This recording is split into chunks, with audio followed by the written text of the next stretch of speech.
It began as a single note that reverberated through the gaming consciousness,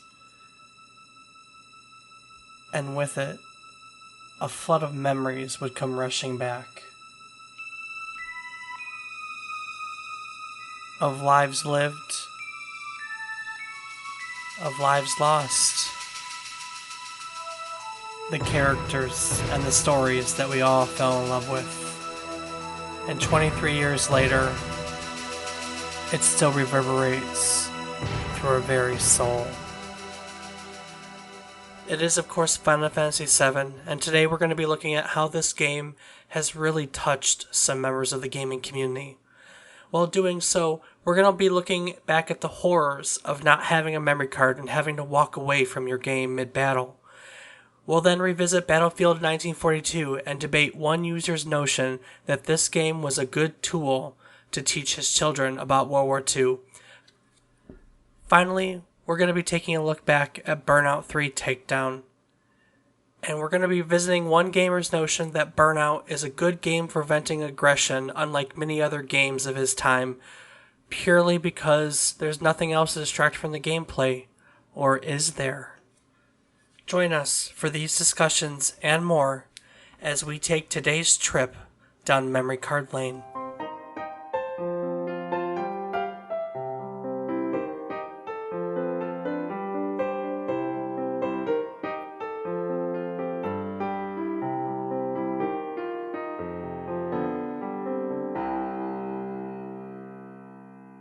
Good morning, good afternoon, or good evening, my friends. I hope that these words find you well, and that your day is full of joy and happiness.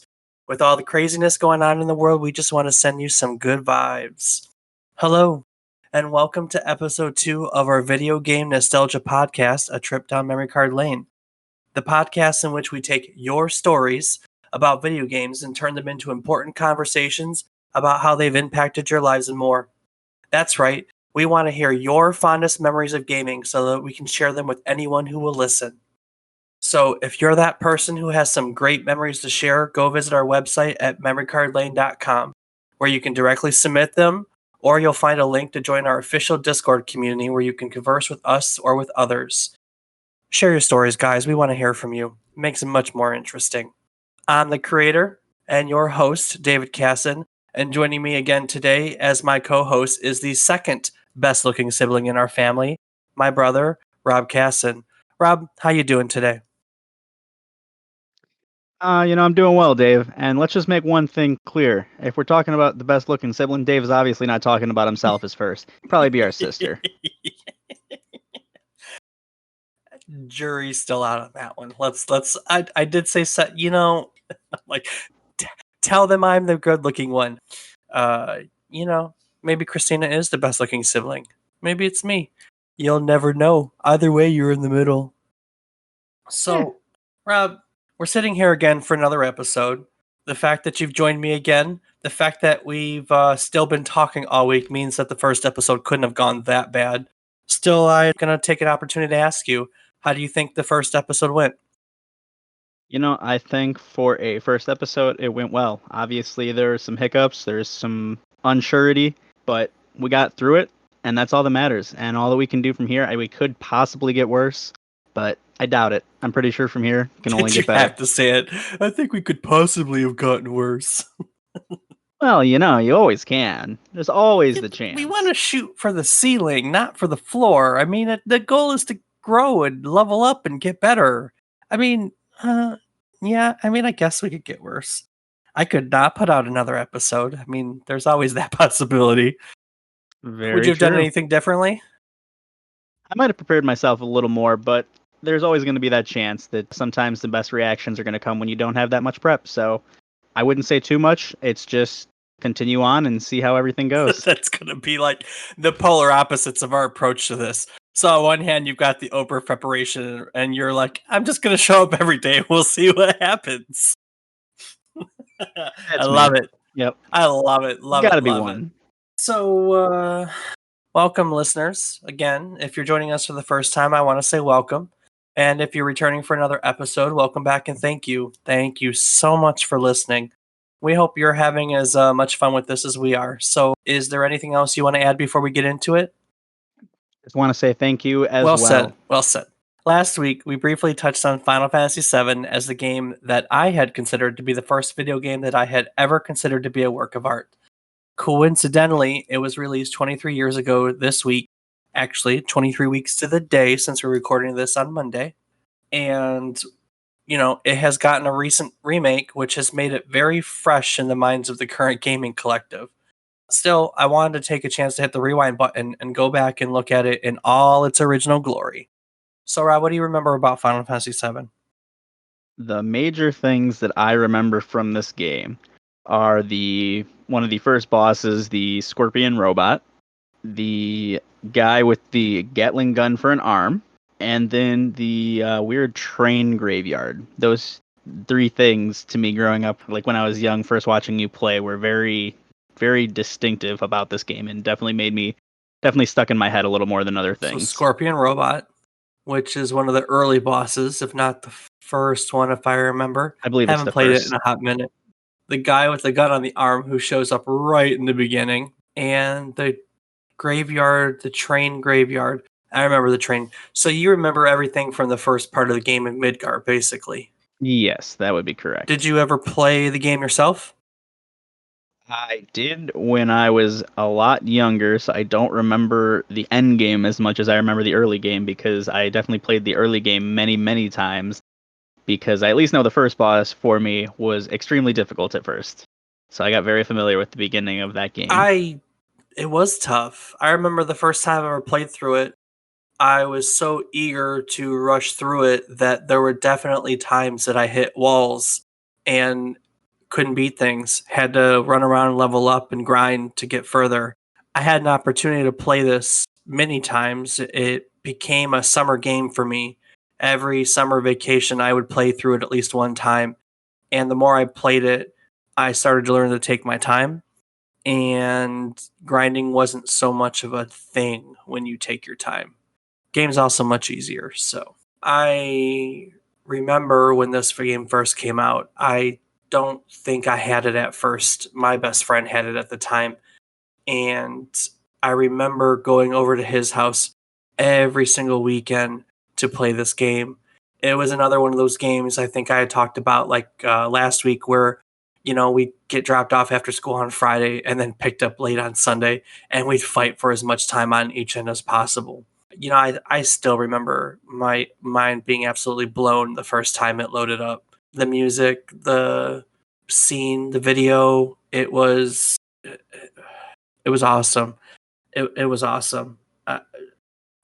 My mind's still blown. I mean, I can't even find the freaking words. Honestly, there was nothing like it at the time, and I had played so many role playing games. I mean, so many role playing games, starting with the original Final Fantasy and Dragon Warrior, and working my way up through the NES and the Super Nintendo era, and then here we have this game on the PlayStation that just has 3D graphics and full motion video and the music and the atmosphere, the characters, their stories. Oh man, it's still absolutely one of my absolute favorite games in the scheme of things. I'm gonna confess something here. I haven't played the remake yet. How dare you? I'm almost afraid to. I have such fond memories of this game that I don't want someone to ruin them.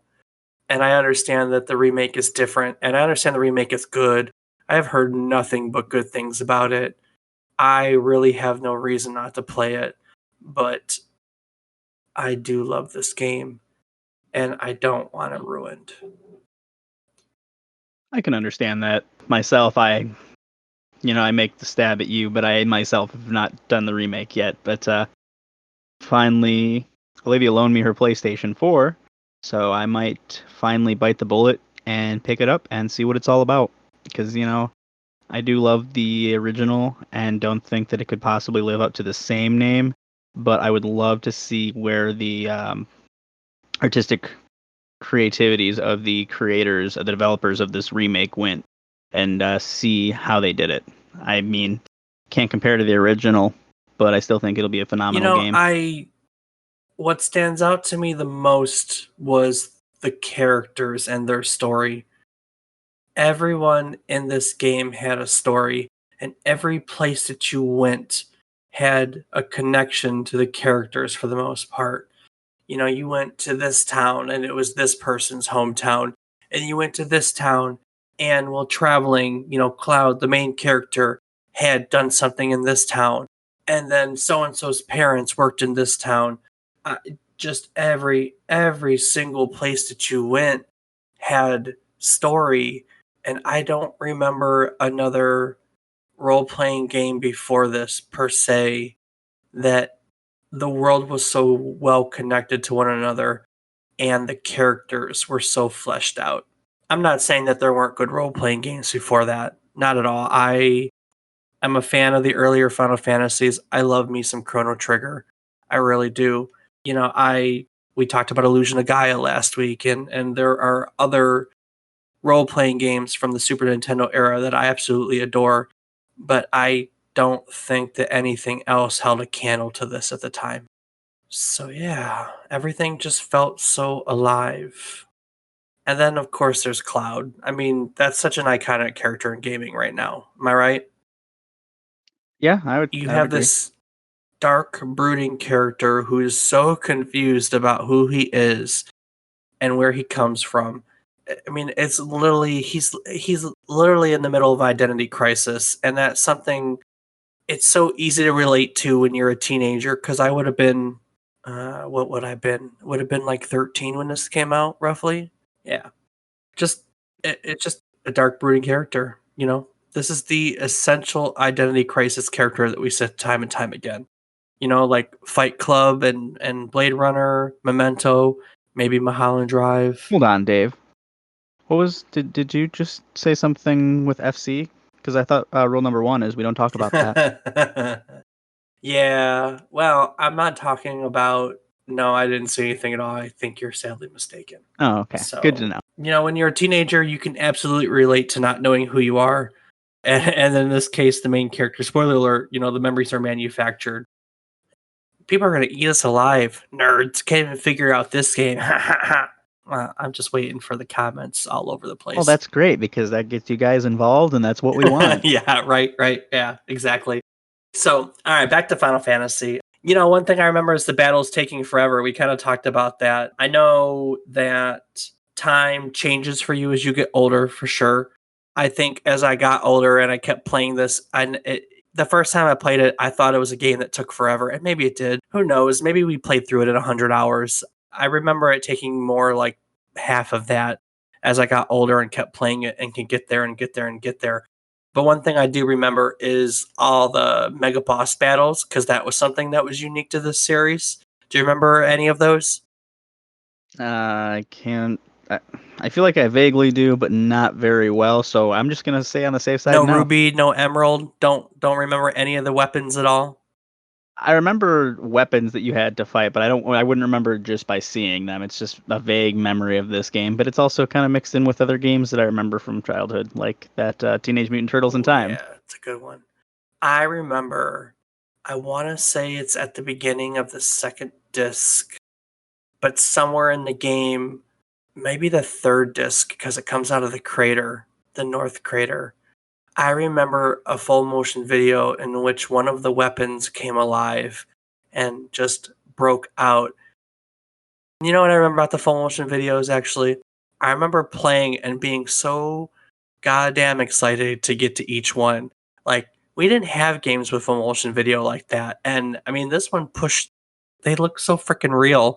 Every single one was awesome.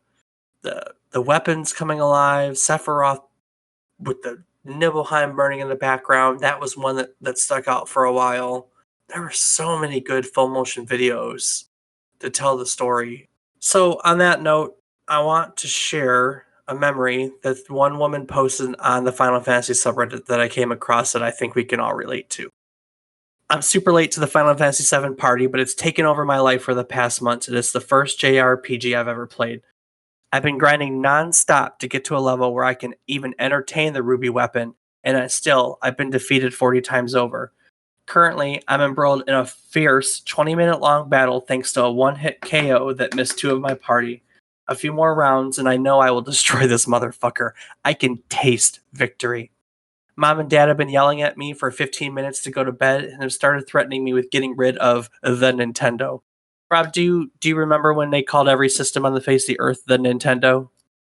No, they were pretty good around the time when I was playing more Oh games. yeah, there was once upon a time everything was the damn Nintendo. All right. I concede and pause the game, carefully roll the controller up so the cord won't be pressing any buttons, and place it in front of the console so that no one will see the glow of the on button. Nothing is out of place. No one has any reason to go near or touch the PS1. I'll get up early and I'll wipe the floor with the ruby weapon. So tomorrow comes, and I quietly race down to the stairs of the PlayStation. Everything is perfectly as I left it, all but one thing. The light is off. The fucking light is off. What the actual fuck? I'm not gonna lie. If I was her in this position, my stomach would have sank there. have have you ever had that happen where you've left something like that and it's been gone? All too many times. It's the freaking worst. I turn on the PS1 in hopes that just maybe there's a magic sleep mode that doesn't exist and it will load my game back to where I was. It obviously doesn't.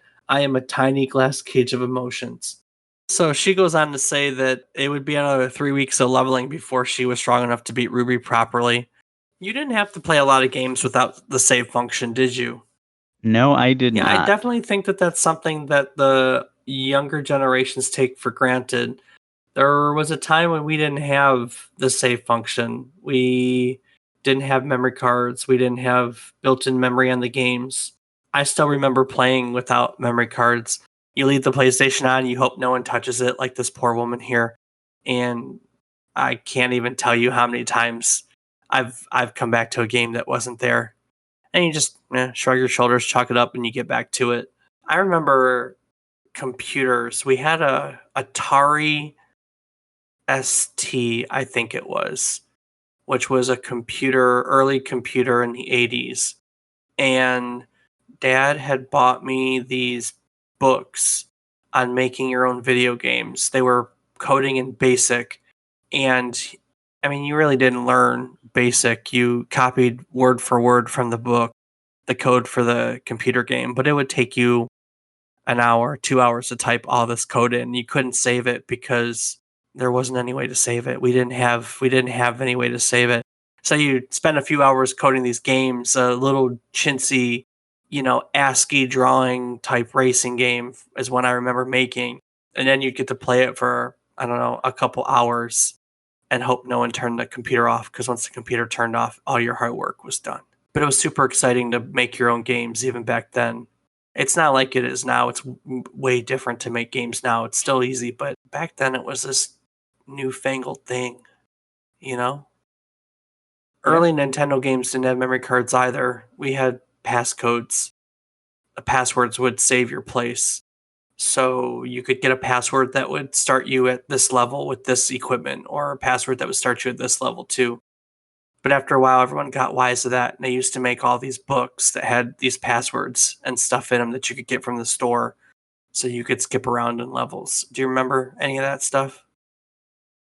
I definitely have had some printed cheat code Yeah, those were books. still around in the PlayStation era, weren't they?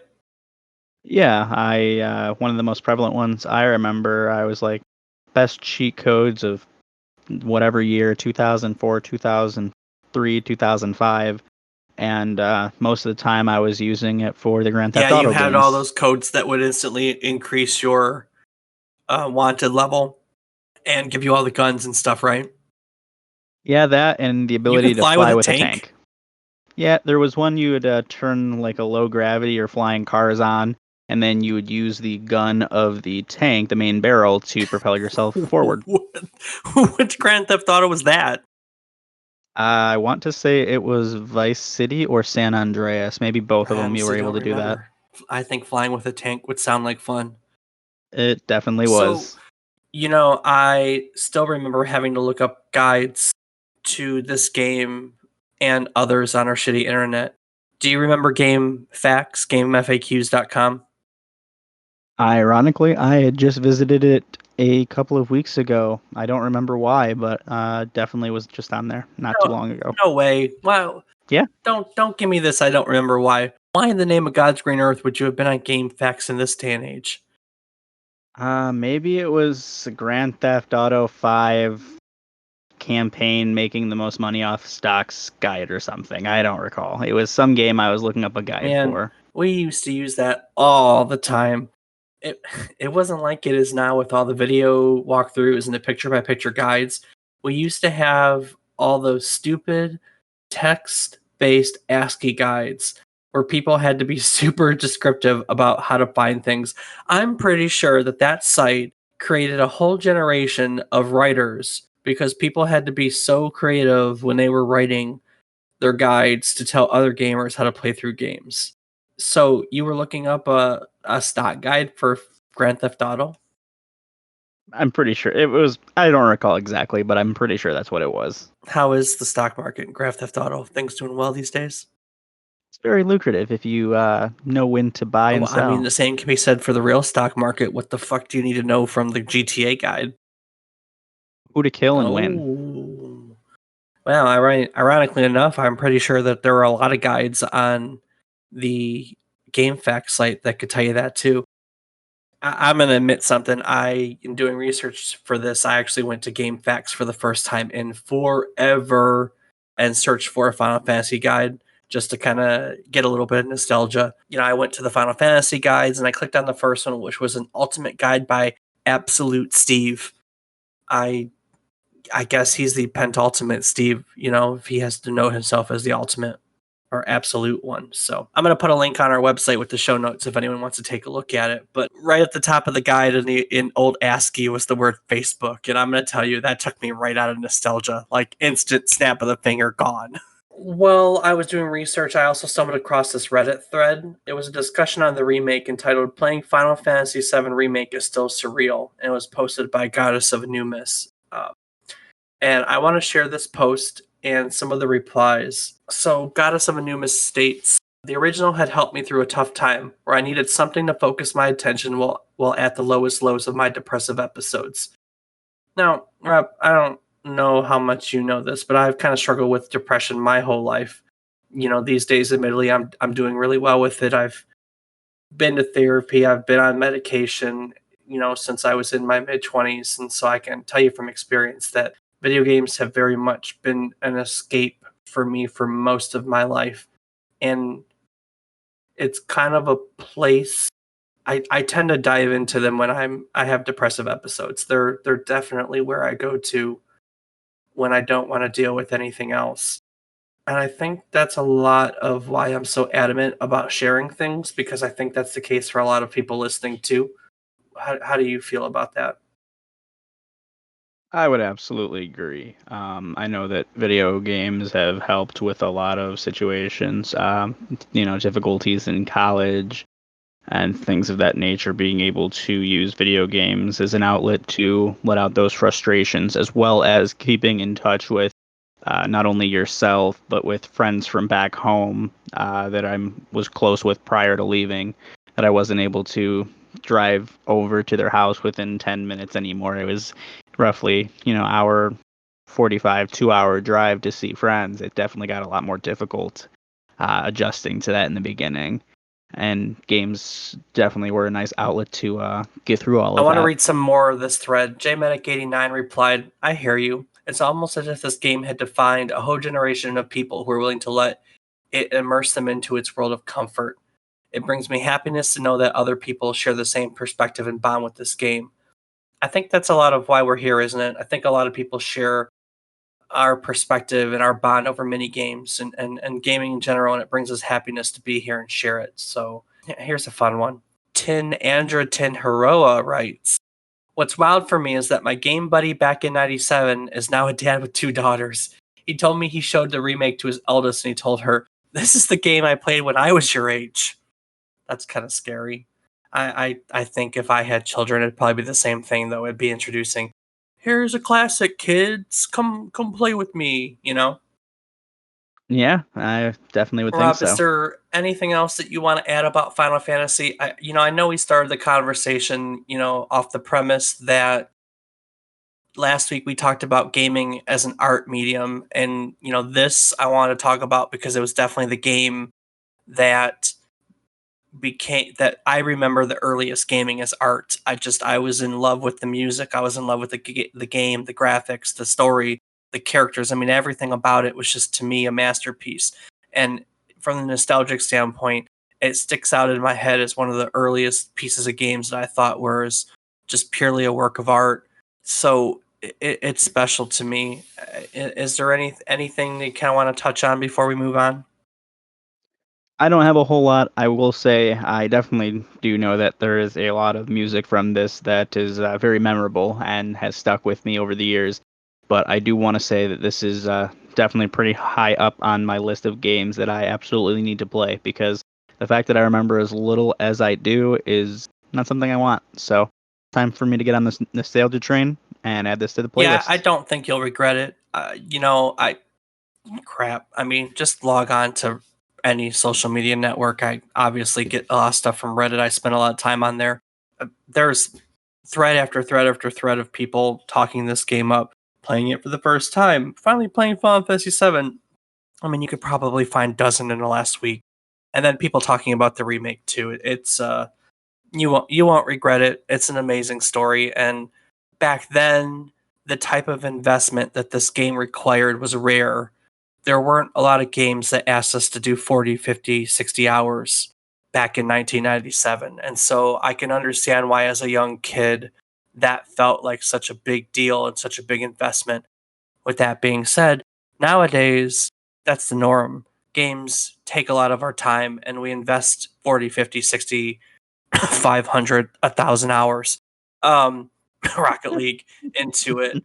Yeah, so it's not nearly as much of an investment as it used to be. So, all right. Well, I think we're going to move on from Final Fantasy VII, but in doing so, I want to move on with this note from the same thread. So, Jamp the Stampede writes, I played this game during a dark period of my life as well.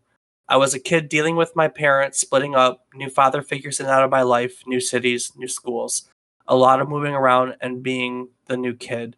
I got bullied for being skinny in school a lot as well, which is why I think Cloud resonated with me so much.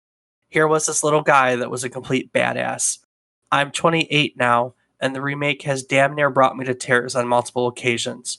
It felt like home, which is something I rarely felt with my upbringing, and it's so astonishing that a video game has filled that void with so many people.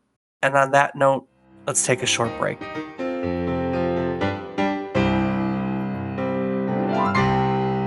Rob, as we're sitting here talking to one another, I can't help but think of that which is one of the most important things that keep us going. What? You mean like food and water? No, man, I meant more so the thing that allows us to communicate with one another and bring everyone this podcast. Oh, you mean the internet? No, close. We sure wouldn't have the internet without it, though. Ah, computers. No, Rob. Electricity. Ah, yep, that makes sense. Rob, did you know that the Shinra Electric Power Company is dedicated to making electricity easily and widely available to the entire world? I've heard, Dave. In order to do so, doesn't Shinra extract that poisonous stuff from the earth? What was that stuff called again? That's Mako, Rob, and Shinra's state-of-the-art extraction process renders it perfectly safe, ready to be processed into the beautiful electricity bringing us to all of you listeners. Didn't Mako Energy recently surpass coal as the world's primary energy source? It sure did, Rob. Mako Energy has been in production for over 40 years without so much as a single accident. No pesky black lung, no coal mine collapses, or any accidents of any sort to be found here. Just clean, safe Mako Energy. I love clean Mako Energy, but I owe my life to Shinra in other ways. How's that, Rob? I got jumped walking through the streets of Midgar one day, and if it wasn't for members of Shinra's Public Security Division, I might not be here today. That sounds scary. It was. But now, when I walk the streets, I feel safe thanks to Stamp and the loads of peace preservers walking the streets of Midgar. Wow, Shinra is here to help everyone, aren't they? Clean and safe power? And clean and safe streets. That's the Shinra Electric Power Company. Rob, it's really these things that we associate with gaming that we're here to talk about each week. Nostalgia gives us the good feelings, but those Final Fantasy memories reflected the fact that sometimes we associate games with the bad things as well. As with that last one, we heard about Final Fantasy VII being an escape for someone bullied, and another memory in which it was a dark time in someone else's life. I stumbled across the same concept when I was doing research for the next game we're going to be taking a look back at today, which is 2002's Battlefield 1942. Back in 2017, one fanatic Battlefield veteran with about 4,000 hours into the game wrote a look back at his 15 years of his experience with Battlefield, and he prefaced the entire thing with an interesting prologue. This is from Whoops TV, and he wrote, I've been playing since 2005. In 2004, when I was around 8 years old, my parents divorced. My father was an alcoholic. One night, he forgot his keys to our apartment. My mother had to call the police. She didn't want to let him in. He almost destroyed the door. That's when my mother told me we were moving, and a week later, we were gone. My entire idea of what a family was supposed to look like was just destroyed in a moment. I lost most, if not all, of my childhood friends as I couldn't hold any of my appointments. I changed schools, and I just became joy deprived. I guess my mother thought a new PC would cheer me up. In December 2004, she gave me a game called Battlefield 1942. She got him I think the whole collection because he was a Battlefield Vietnam fan too, but he talks about 1942. He literally goes on to say that his parents' divorce made him into the gaming nerd that he is today. I think that's a little weird introduction into video games, wouldn't you say so? Yeah, I would say so. Do you have a weird introduction into video games, Rob? No, just watching you and your friends play. I guess that is kind of weird. Thanks. Jesus Christ. My goodness. So you and I, we've played the Battlefield series for as long as I can remember, haven't we? Absolutely. I definitely still remember the LAN parties that you had in the basement with all of your friends, and I would be on the computer upstairs, and we'd all be playing games, playing 1942. And I remember one of the things I always loved to do was fly the bomber on top of the bridge on one of the maps, and I wouldn't stop until I did it. Didn't care about killing anyone as long as I could land that bomber. I, you know, um, I was watching some stunt videos about Battle 1942 earlier today. Do you remember all the stunt videos that were on YouTube back then? Not very well, no. Yeah, there was landing the bomber on the bridge is definitely the highlight of a lot of videos. I think our dad still plays Battlefield 1942, doesn't he? Yeah, he absolutely does. He hasn't moved on to more modern Battlefields. I've tried getting him to play some of the newer ones, and he might have played them for a little while, but he always ends up back to 1942. I think it's because it's easier. As I looked through this article from Whoops, I found another funny line. He literally writes, I remember the day that my mother told me she was pregnant with my second sister. I was humming to the sound of the 1942 theme. That was a great day. Do you remember that theme, Rob? Of course I do. Dun dun dun dun dun dun dun dun dun dun. Isn't that how it goes? Similar, yes. Yeah, yeah, yeah. I'm not exactly going to win awards with my singing voice there, but that's okay. So, what do you remember about Battlefield in the early days? Well, other than trying to land that bomber on the bridge, I would say I remembered the tanks being able to, see a vehicle driving by, shoot at it, blow them up, being able to drive around in the vehicles, fly around in the planes, be in the boats. It was incredible playing this game because you had all these different vehicle options in a multiplayer setting. It was something I'd never really experienced before that, where, you'd play mostly single player games, Medal of Honor, things like that, and you didn't really get to drive the vehicles, or if you did, it wasn't against other players that were other people. So it was very cool getting to experience that. I remember as a kid. This Battlefield was one of my pleasant gaming surprises in life.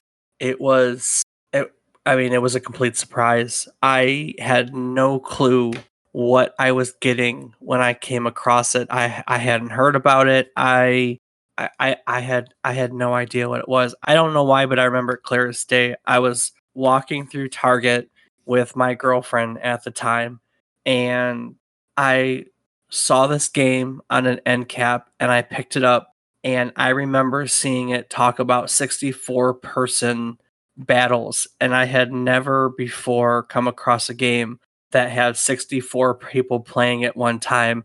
And I thought that the concept was just awesome. And that was it. I had never heard of it. I didn't know what it was. I bought that game, and my God, was it so much fun. It was absolutely so much fun. I was in college at the time, and I lived in the dorms, and we were all hooked up to one another.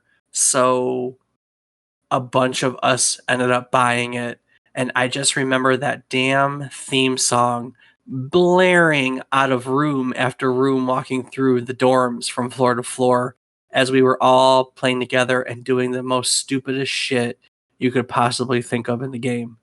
All of my close friends that I still hang out with to this day, every single one of them played Battlefield. I mean, I when I say close friends, I literally mean close friends. Like, legitimately, my whole wedding party, my best friend that I talk to almost every day, and everyone in between from that social group, and I played Battlefield up and down the halls of Wise Hall. Oh man, it was so much fun. Did you ever have a chance to play it in large groups? Not like people that I know, obviously, just logging in online and playing like that. I never really got into large groups and LAN parties or things like that with Battlefield. Definitely had many a Smash night hosted at my apartment in college where we'd have 20, 25 people smashed into my apartment with multiple consoles all playing Smash. There you go. All right. So, Rob, you had talked about landing your plane on top of a bridge, and that was the kind of stuff that we did all the time. And back then, this was, God, I mean, 2002 was what, 18 years ago? Yeah, that would be math. Yeah, yeah. Thanks. Appreciate that. There were all these stupid videos of us doing the stupidest things um, on it, and I wanted to take a moment and show you some of them real quick. So we're gonna post this on memorycardlane.com. Rob, can you see it okay? Yes, I can. All right. So what I'm showing Rob is a stunts reel, all the stupid stuff that people used to post online from this game, and I don't remember any videos like this before this of any game, mostly because I don't remember a game that had 64 people. But right now we're looking at about 24. Oh my Oh my God. goodness. So we just watched a plane mow down about 20 straight guys that were lined up in a row. Oh, C4 flying jeep. That that was that was my absolute favorite thing that we always used to do. nice. So one of the things, the C4 of this game was ridiculous, and you could drive jeeps up hills and then just load C4 at the top of the hill and launch your jeeps across the entire map, and they would just go flying so far. And so, Oh yeah. man. Oh, here you go. This is what I wanted to show you. Look at this. And how's that? Oh, but We see, just they watched. jumped out.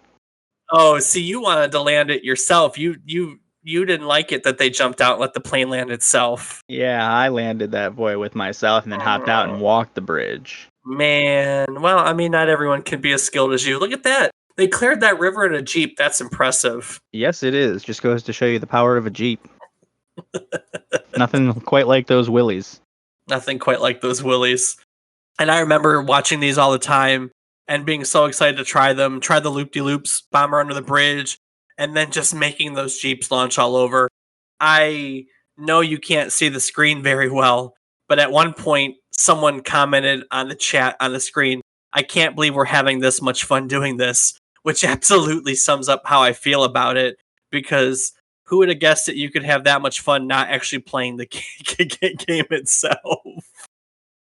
Absolutely. You definitely can have a lot of fun doing some crazy random stuff like this. I know I've definitely tried some weird fun stuff in Battlefield myself. Yeah, so it was just one of those games that you could just have a ton of fun. Man, I just it was an early game and it was a ton of fun. So, we've had a lot of fun reminiscing about the game. I took a moment to go back and look at Amazon reviews for this game. I really like looking at reviews. It sometimes gives you a little time snap into what people thought about the games at the time. And Jaybird writes, another awesome feature is that for the most part, the maps, weapons, vehicles, and equipment are historically accurate. My kids are learning World War II history from these games. They learn about the Axis and the Allied powers, what battles were fought, where they were fought, what the terrain was like, what types of weaponry was used, etc., etc. So my question to you, Rob, is: are you buying it? Are his kids actually learning World War II history from these games? I mean, unless he's having them walk around the vehicles and identify them, probably not. Okay, so maybe not stuff in detail, but what are the chances that his kids had heard of any of the maps before this? Like, what were the maps on Battlefield 1942? Wasn't it Guadalcanal? And man, I should have looked this up before I started, huh? Yeah. Yeah, just kidding. I would say that unless it depends on the age of the kids entirely. If they're younger, I highly doubt they would heard. If they are younger, I highly doubt they would have heard of many of the maps.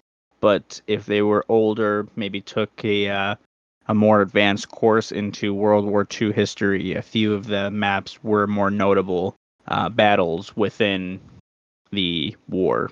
Fair enough. Chances are they may not have heard these battles. So there were battles like Wake Island, the Battle of Midway, Iwo Jima, Omaha Beach, Operation Market Garden. That's where you like to, land your plane on that big bridge. Stalingrad, Berlin. Maybe they at least learned about those in the game. Maybe. Very possible, yes. They sure didn't learn much about it when they started adding all the weird stuff to the game. Eventually, they added the Road to Rome. I mean, that's got actual stuff like Monte Cassino. But the last expansion of the game, Secret Opens of World War II, which introduced things like a jetpack, if I remember correctly. Do you remember Secret Weapons of World War II at all? No, I can't say I've ever played that one. They had like a jetpack and a rifle grenade, and there was just a bunch of really weird additions to the series. You know what I do remember though? I remember when they started to mod Battlefield 1942, and I was so excited to play it. The first big mod was Desert Combat that I remember. Do you remember the Desert Combat mod at all? Not very well. I had to actually look this one up online to see what it was, but upon looking at it, I do believe that I had to have played because I definitely remember an A10 Warthog in this game, and that is where I'm finding many pictures of that. So I would have to say that I had to have played it if I remember that plane being in that game. The guys that created the Desert Combat mod eventually got bought by Digital Illusions, which became Dice New York, and then they started working on Battlefield 2. Are you sure you're just not remembering things from the second Battlefield game? That's very possible. It is very possible. I can't say I remember it by name, so it's possible I'm just thinking of Battlefield 2. I don't really remember where the A1 was. I think you're right. The A1 is definitely from the Desert Combat mod, but I'm just saying Dice became, that's kind of where they got their start. And then, if I remember correctly, I'm sure someone out there is going to correct me. But yeah. So back to the topic of learning history from games. Are we learning history from modern warfare games like Call of Duty Warzone? I would not think so. It seems a lot of those are not events that have happened or hopefully are going to happen. What about the upcoming Cold War Call of Duty? I saw Ronald Reagan's face the other day. Are we learning history from that one? I can't say that I'm familiar with that. I'm actually going to have to take a look into that and see. Oh, man. I'm kidding you with breaking gaming news here. So, what about other games? Are there other games in which we're learning history? Are games that are better at teaching history than this one? Well, there were a lot of educational games growing up, Like what? like leapfrogs. Not the leapfrogs. Yeah, um, I mean, Civilization. Sid Meier's Civilization. There you go. absolutely. I remember Age of Empires. I probably learned more about the Phoenicians from Age of Empires than I did from history class, even through college. When I got to college, I already knew who the Phoenicians were thanks to Age of Empires. Also, another good one would be Assassin's Creed. Yeah, I was hoping you would bring that up. The modern Assassin's Creed, heck, Assassin's Creed, which one was in Egypt? Origins? Was Origins? Yeah, Origins. Assassin's Creed Origins has a history mode with which doesn't have fighting. You just go around from monument to monument and you read information about it. It's kind of cool. Hmm. I would be really interested to see if someone got to use that in class. Playing through Assassin's Creed Origins and playing through Odyssey, one of my absolute favorite things is I love history. It's what one of my degrees is in. One of my absolute favorite things is to get to see all these civilizations. And I realize it's an artist's interpretation. I really do. But, to get to see all these civilizations in a come to life, basically, you don't really get to see them normally any other way, and to get to walk through a real living version of you know the pyramids with people next to them, or to get to walk through Athens, and Odyssey, a real living breathing version of that city, and meet and talk with all these characters, granted not conversations that they ever really had in our whole world, because who believes in a conspiracy theory, with the Templars and Illuminati and all that garbage. But just it's so cool that they bring all this to life, you know? Yeah, I would agree. Any other games? We got Civ, we got Age of Empires. I mean, there used to be like the Caesar series. You ever play any of those? It doesn't sound familiar. I think you missed out on a lot of really early strategy games. There weren't a lot of strategy games once you got older, though, where their strategy is just not as prominent as a gaming category as it used to be. No, there were definitely a couple. I mean, the Command and Conquer series has been going on for forever. And then Halo Wars. There was one Tom Clancy game that I can't quite remember the name of that I was quite fond of. It was cool. You could actually speak into the microphone to command your units. Wasn't that like Hawks or something like that? No, Hawks was the Oh, one where you flew N around. War? Was it N War? That's yes, it was Tom Clancy's End War. There were two of them, weren't there? If there was a second, I was unaware. I'm pretty sure you bought me a copy of the first one. Yes, I probably did, because that was one that I quite enjoyed playing. I can see it on the shelf from here. It was a used copy, so it's in a nondescript box with the title written on the side. Ah, nice. I like that. Like a GameStop copy where they had to just print a fake case. Yeah, it just goes to show you what brought someone else joy is continuing to do so today. Yeah, it's funny that you bring up Command and Conquer, because Command and Conquer, along with Age of Empires, are two of the earliest strategy games I can ever remember playing. I wouldn't exactly call Command and Conquer one that was good for, not that you did, because we were just talking about strategy games in general, but I had to giggle when I thought about Command and Conquer in the context of learning about history, because that's definitely not history. It's alternate history in some weird, bizarro universe where where the communists are still in power. Yeah, right. Definitely not the way things are today. No, no, no, no, no. Although there are a lot of alternate history games that are really cool. I think video games and movies that rewrite history and reimagine things are really awesome, actually. Like that Amazon series, Man in the High Castle, isn't that one of them? I'm not familiar with that. You've never heard of that one? It's the one where the Nazis are still in power. No, I haven't. Oh, you should really watch that one. It's pretty cool. I think that's what it's called. Again, I'm wrong, and someone out there is going to blast me on social media for it, but that's okay. I'm a video game expert, people, not a movie or TV expert. An expert's putting it very loosely. Ooh, ouch, ouch, ouch, ouch, ouch, ouch. All right. Rob, anything else you want to talk about Battlefield 1942? I think that I am good on the topic. Yeah, me too. That was a nice blast from the past. I spent way too many hours playing that game with my friends. I'm sure our neighbors were tired of hearing that Battlefield theme song come out of the speakers in my dorm room and other dorm rooms, lots and lots of other dorm rooms. It's pretty cool that our dorms were all wired together and that we could literally play video games with the guys on like the third floor. That's pretty awesome. So, yeah. Well, all right, guys. So, you know what? Let's take another break. Let's take a break. Got it. Break. Dave, have you heard about all the reckless driving over in Silver Lake? Oh man, it's been crazy over there lately. I saw a video in which a car was forced off the cliff and went flying right into Silver Lake. Can you imagine how scary that would be? I can't even imagine. Sure brings another meaning to the words. Gone fishing, doesn't it? Did you see that RV that rolled over the other day? I did. Some stupid homewrecker in a little race car just plowed into him and sent him flying across the road. Nobody is safe over in Silver Lake these days. Man, it's just frightening. I can't imagine how anyone would want to drive those roads with all those cars racing around. Well, they can't exactly stop going to work, Dave. Or school. The store, even. People have to live their lives. Yeah, I know, but what about the risk? Well, Dave, accidents can happen anywhere. With that in mind, our friends over at the Criterion Insurance Company wanted us to extend a welcome to any residents of Silver Lake worried about commuting day in and day out. What's the deal with Criterion, Rob?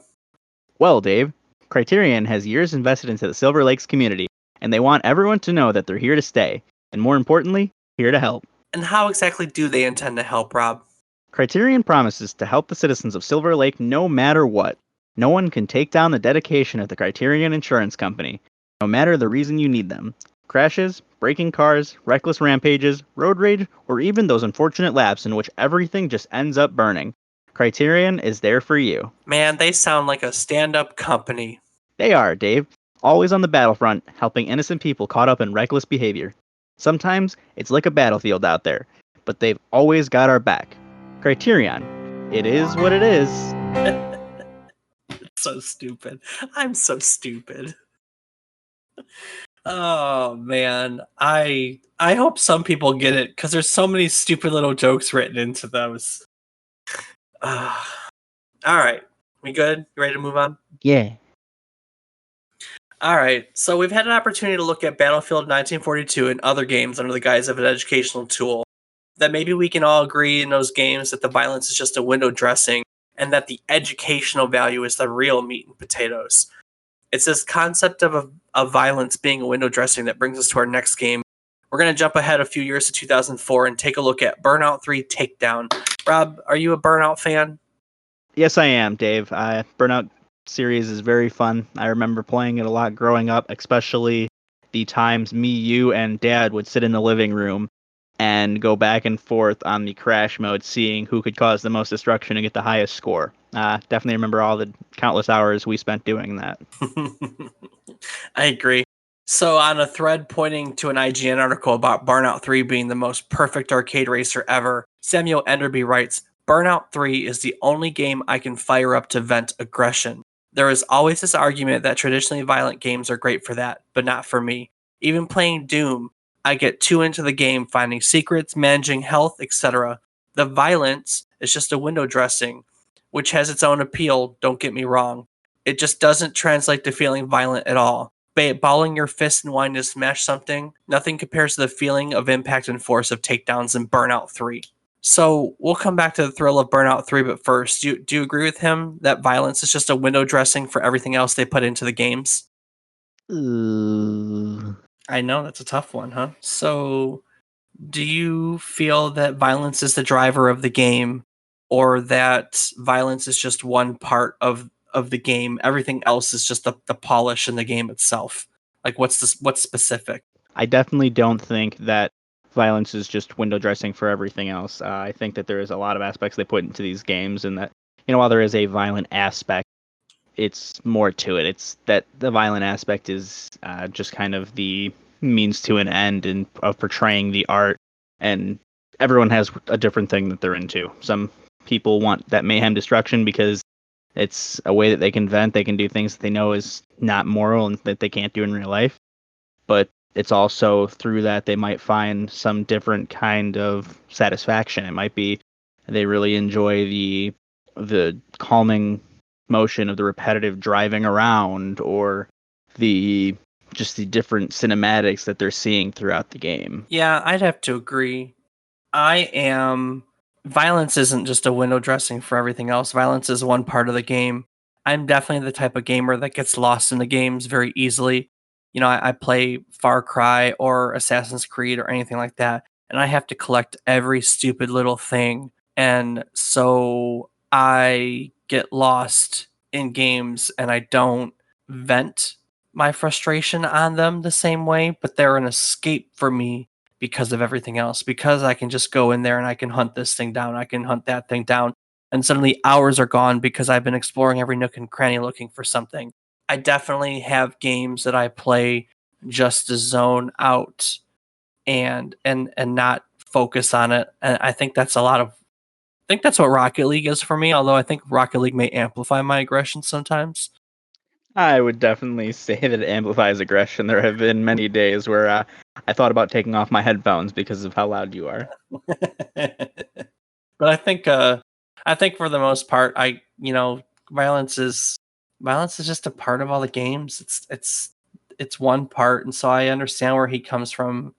And he says it's just a window dressing because it's easy to get lost in all the other stuff when all you want to do is just vent your aggression. Are you the kind of person that turns to violent video games, Rob?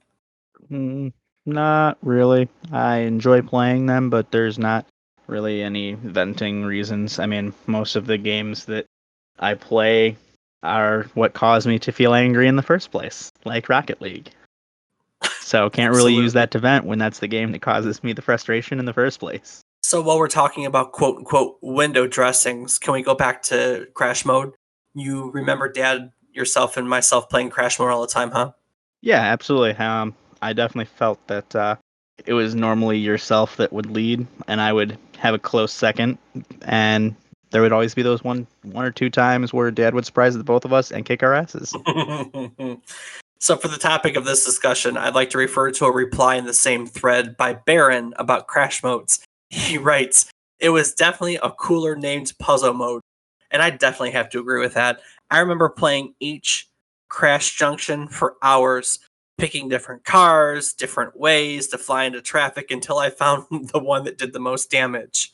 Do you remember all the stupid things we used to do? Yeah, I definitely remember all of the time that we spent trying to get. Think it was 3 stars is the way that the game did this ratings, and just trying to find the optimal point. Like, ooh, if I hit this and slide it off this way and then blow up into this and then cause my car to jump over that railing and hit that, is that going to be enough? But Yeah, it was always the buses, wasn't it? always the buses. The buses were the best and the worst thing for you to hit. Absolutely. Always the buses. Anything else about Burnout 3 stick out to you? It is definitely one of the earlier games I remember playing with racing that I really enjoyed. I remember it was a little difficult to get the hang of it at first. The power sliding or wrecking people and having to, once you crash, continue on driving, but you would smack other people to get your boost or oncoming traffic. And I thought that was a really cool concept that hit the entire game was based around causing mayhem and destruction. That's how you got better. That's how you got faster with your boost. Was just crash into everything, cause everyone else to crash, just cause as much destruction as you can. It's always fun. Yeah, I Burnout 3 was awesome. It was I love the takedowns, I love the crash mode, I love everything. I Again, this is one that we used to sit on futon in my dorm room with my friends and destroy things. When was this? 2004. Yeah, Yeah, let me yeah. That's think. what you said. Yeah. Yeah, so maybe not futon, but couch, and probably not dorm room, but apartment at that point. I remember playing the first two burnouts on futon in the dorm room for sure. But by the time this one came out, I think I was living in an apartment just off campus. Might as well have been a dorm room at that point, though. So definitely was just couch mode, playing this with friends, that stupid crash mode over and over and over. I associate burnout with super hot summers and a box fan breeze coming from the window because that's when we used to play it. It was when we had all the time and it was super hot in the dorm rooms and they weren't air conditioned and we would freaking have the box fan blowing through the room and we'd be trying to knock buses off of curves and stuff in the original. But as they got older, they got better. So Smells like awesome. sweat and pizza, Dave. Oh God, it probably did. I in hindsight, I can't even imagine how I can't even imagine what those dorm rooms smelled like. I don't even want to think about it. So let's just move on. So I want to talk about one thing before we wrap up today's episode. Unless there's anything else you have about the game. Anything else you want to cover about the game? All good on my end, Dave. How freaking solid was the soundtrack to this game? Do you remember the soundtrack at all?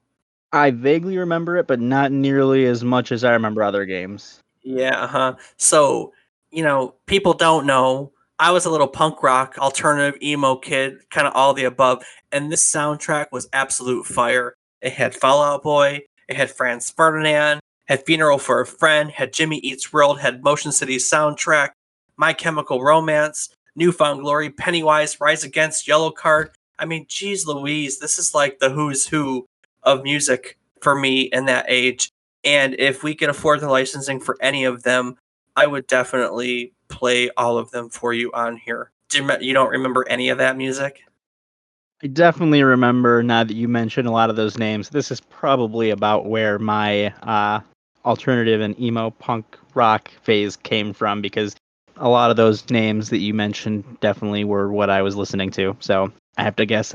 Sounds to me like I have to thank you for my taste in music at the time, as I well think you as Burnout. gotta thank Burnout. That's right. Gotta thank Burnout. And then there was that DJ. This is Striker on Crash FM covering all things Burnout. Man, I love Striker FM.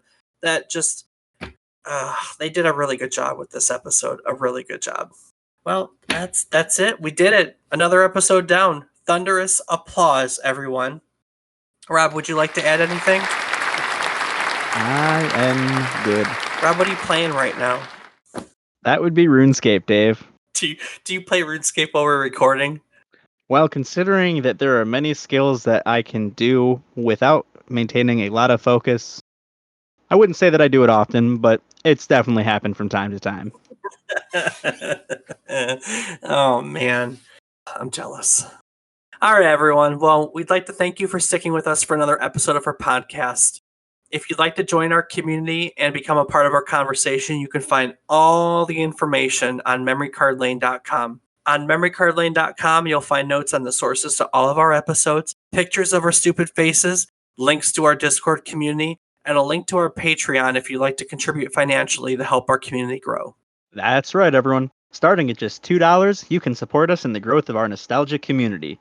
You can go to patreon.com/tripdownmemorycardlane, or just go to visit the link on our website, memorycardlane.com. Like Dave said, we appreciate you spending time with us every week, and we hope to hear from more of you soon. Awesome. Well, that's another one in the books, Rob. How about you take us out of here? I can do that, Dave. All right, everyone. Thanks again for stopping by. Next week, we're going to be taking a look at 1993's Mortal Kombat, its role in the early console wars, and all the controversy around the game itself. Join us again next week as we take a trip down memory card lane. Episode 2 of our podcast, A Trip Down Memory Card Lane, titled Never Walk Away, was recorded on September 7th, 2020 from our respective homes. It was written, edited, and produced by David Casson, recorded and co-hosted by both David Casson and Robert Casson. Our theme song and other musical interludes are pieces of Open Those Bright Eyes, produced by Kevin McLeod, licensed under Creative Commons Attribution 4.0, and can be found on his collection of royalty-free music at incompetech.com. All other sound effects are found at freesound.org under Creative Commons Zero attributions, and you can find direct links to every story, memory, and quote on our website, memorycardlane.com. We hope you'll join us again next time.